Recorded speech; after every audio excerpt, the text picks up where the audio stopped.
2024 Paris অলিম্পিকে quarter ফাইনালে শক্তিশালী প্রতিপক্ষ পেয়েছে আর্জেন্টিনা। প্যারিস অলিম্পিকের ফুটবলের কোয়ার্টার ফাইনালে ফ্রান্স অনূর্ধ্ব-23 দলের মুখোমুখি হবে আর্জেন্টিনা অনূর্ধ্ব-23 দল। গ্রুপ পর্বে দুটি ভিন্ন গ্রুপে খেলেছে এই দুই দল।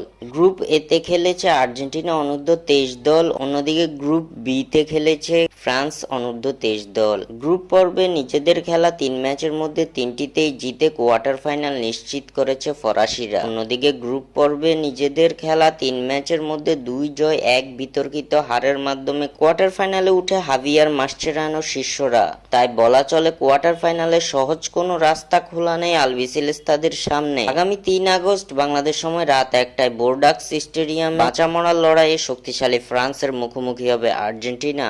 বাংলাদেশ থেকে এই ম্যাচটি সরাসরি সম্প্রচার করবে না কোনো দেশীয় টিভি চ্যানেল। সেক্ষেত্রে অলিম্পিকের ওয়েবসাইটের মাধ্যমে এই ম্যাচটি সরাসরি উপভোগ করতে পারবে বাংলাদেশের আর্জেন্টিনা ভক্ত সমর্থকেরা। তবে ইন্ডিয়া থেকে অলিম্পিকের হাই ভোল্টেজ এই ম্যাচটি সরাসরি সম্প্রচার করবে ভায়াকম 18। 2024 প্যারিস অলিম্পিক সরাসরি সম্প্রচার করার সত্ত্ব কিনেছে ভায়াকম 18, যার মাধ্যমে তাদের অধীনে থাকা স্পোর্টস 18-এ সরাসরি সম্প্রচার করা হবে আর্জেন্টিনা বনাম ফ্রান্সের হাই ভোল্টেজ এই ম্যাচটি। এছাড়াও জিও সিনেমা অ্যাপ ও ওয়েবসাইট ব্যবহার করে লাইভ দেখা যাবে ম্যাচটি। ভক্তরা ঘরে বসেই এই টিভি চ্যানেল ও অ্যাপ ব্যবহার করে উপভোগ করতে পারবে 2024 প্যারিস অলিম্পিকের ফুটবলের কোয়ার্টার ফাইনালের হাই ভোল্টেজ এই ম্যাচটি।